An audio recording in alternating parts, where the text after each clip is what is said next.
Hiya. Cheers. Tonight's been quite a good night. Little update. I said the other day that I'd be doing some measuring and some calculating and all that sort of stuff, so I figured I'd best show you where I'm at. By the way, while I'm on black glove, don't mean anything, black, all that. Yes, it's split there, but these are what they call warriors. My lad gave me them. Fantastic for this kind of stuff. They've got plastic stuff. It's as if when they made them, this is all cloth, breathable, so your hands don't get all sweaty and horrible. It's as if when they made them, somebody puts them on and goes into a vat of the plastic stuff, and it's great for the oil and the rubbish, protects your hands. Alright, I split it and cut my hand. They're great, really good. No idea what they cost, but I'm going to find out and buy myself some more, as I have XXL hands, and these I think XL, but they're great, really good tip. Okay, let's show you where we're at. I switched this thing around, you might be able to see the stem of the camera, because I thought it would be easier to disconnect. Okay, these boys, I've got my sheet there. I measured them out. I'll whiz in a couple of photographs I took of how I did it. Basically, on this one, I clamped some spirit levels on there and on the outside of there, and measured the gap from the spirit level to that and to that. And on this one, I can't remember what I used, but you'll see it in the photograph. I either used that face or that face, I can't remember which. Just enough to give me the biggest amount of trueness on there. I mean, these aren't going to be perfect, nobody expects them to be. And I measured the gap from there and there.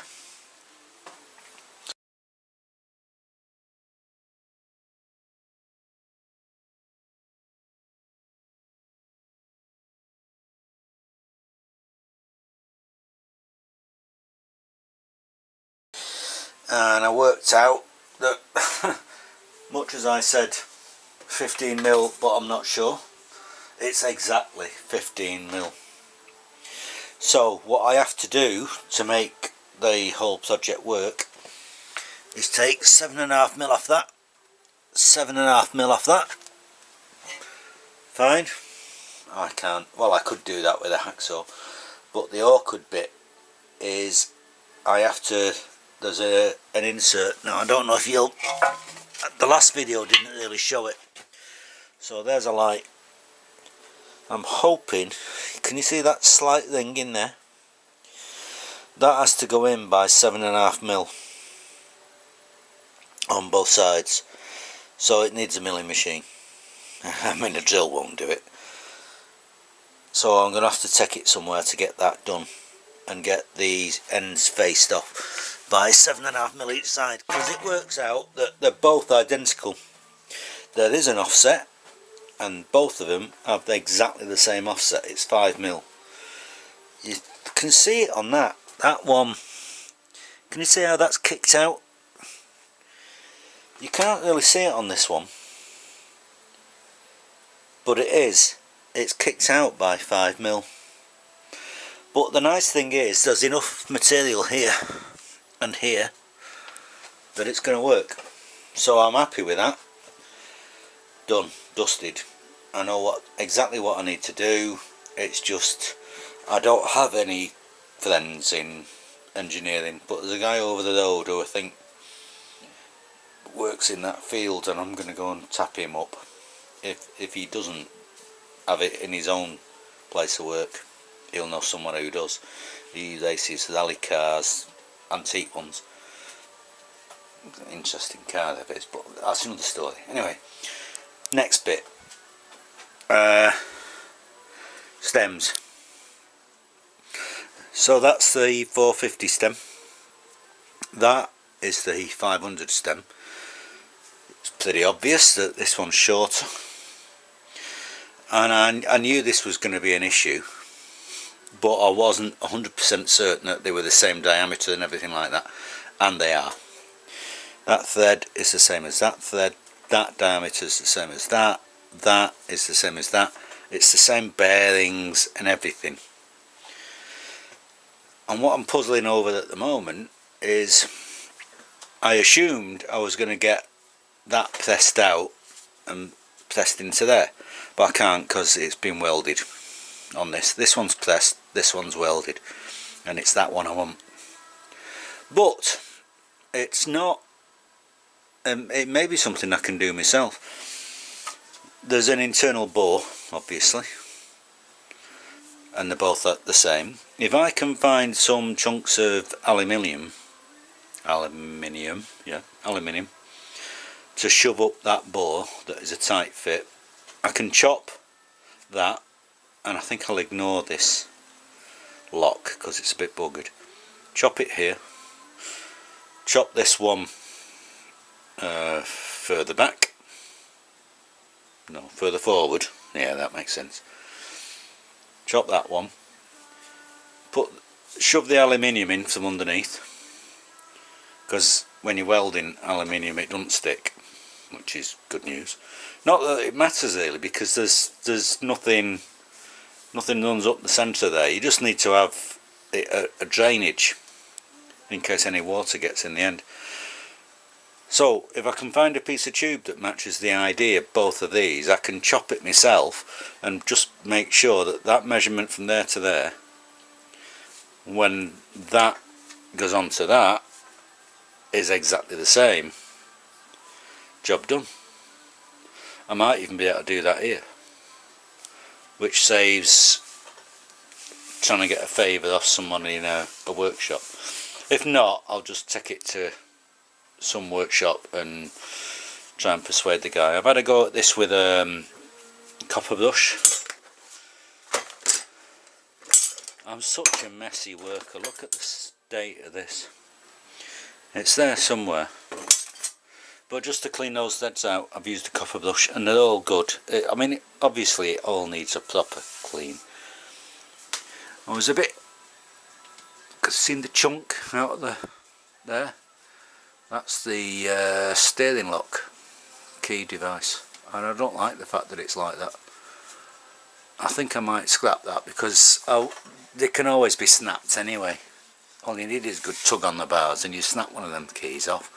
So I think I'm going to blitz that, and if I do the swap end for the end, I'll cut this here and ignore this and add it there.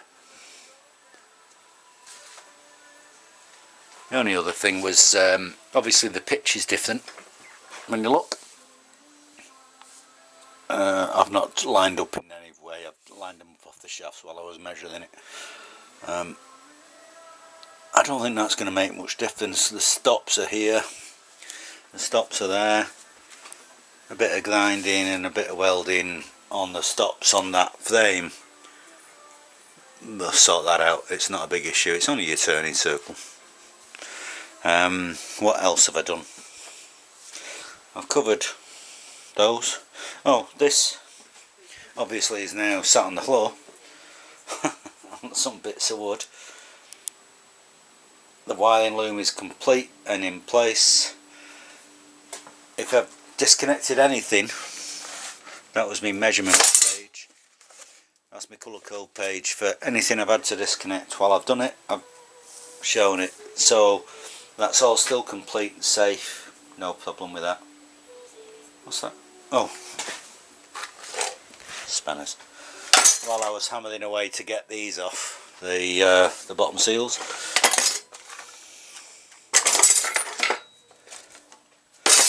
and I was hammering these off from here to make sure they were identical, which they are. Everything on the bench was shaking, but because I've not finished doing my workshop, it's I get that way. Hey, I think that's it. Obviously I'm well stewed. I've been doing the last 4 hours in my garage this evening, and I've been singing. Cheers. Ride safe.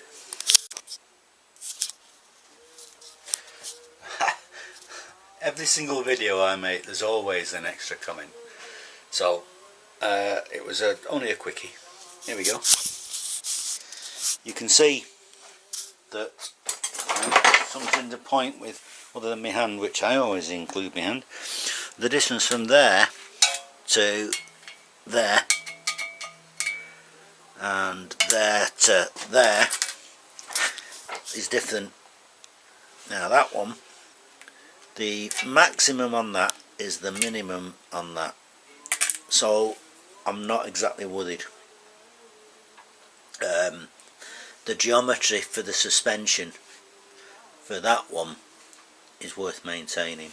I mean, I could shorten it and move it forward, be great for pulling wheelies, but I don't think I'm going to do that because I might run into issues up here. So that was the only thing to let you know, that it's going to have a slightly longer swing arm. It's about 1 inch when I measured it. I can't remember what it exactly was, but it's about 1 inch. Looks more there, but that's because on the floor. Okay, no.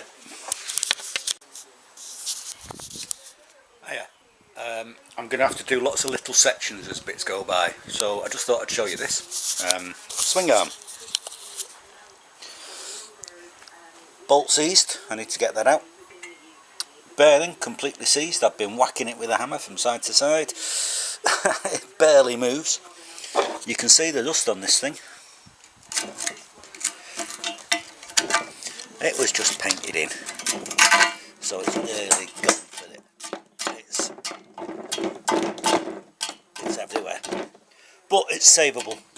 I may have to weld a plate and then put air relief drills there, because that is supposed to be relieved there and there. But modern bikes, eh? The old one, which has got to be 10 years older than this, is in much better nick because its basic paint was better. But hey, it's what I was led to expect with one of these. I think I said the other night about this 7.5mm that comes in, 7.5mm that comes in. When I look back at the video, you couldn't see it, but you can see there the lip. It's tiny, but that needs to go 7.5mm that way. And then we use the distance piece from the 450, and this arm goes in because the offset is 5mm out on that side, exactly the same. Again, I had to use the angle grinder near the plastic buffer piece, which is all damaged. All this, it needs sandblasting and treating, and it's like doing a restoration even though it's not that old. But hey, just a quick update on that little bit. Bye bye for now. Hee. There you go, torsion arm for the rear disc brake. Oh yes.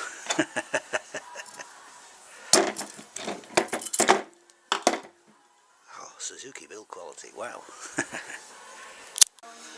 Oh yeah, yet another update. Here we go. I'll pick you up and show you where I've got to.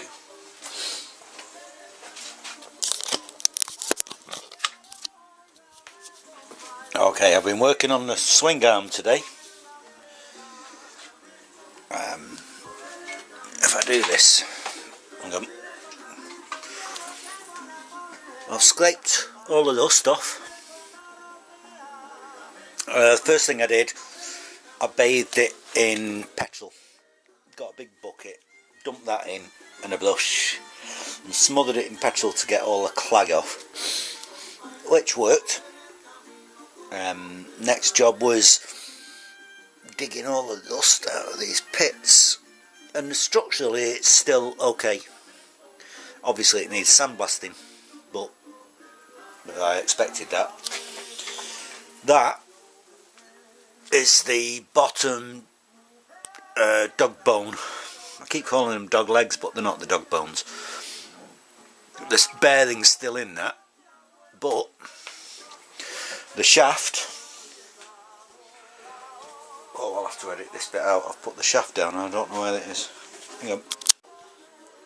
Back again. I found it. I'm trying to shorten the videos. There's the shaft, and as you can see, one end of it is rusted out, which is a bit of a shame because I expected to replace the bearings.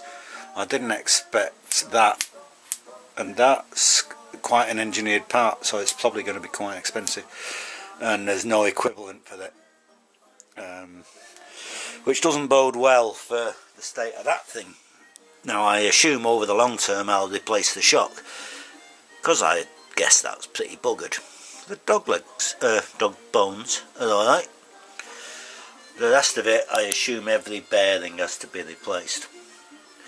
But hey, it's what I expected.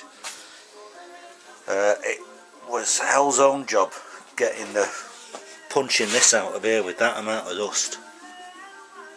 What I need to do is find an engineering workshop that ain't going to charge me a fortune. It grasses me off when you see Robin, New Hampshire, just sticks everything in his blasting cabinet and cleans it all up. It's wonderful, isn't it? I'd love to have that facility, but I haven't. Anyway, quick update, one of many in this chain that I'll hopefully edit down and not blurb too much. Okay, night night. Just for fun, I had a chip at this that I showed you before. All I've done is had a whack at it with a screwdriver in my bare hand. Oh dear.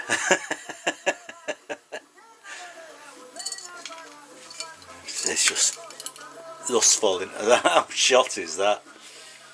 How badly designed. Anyway, I thought that might amuse you. Cheers.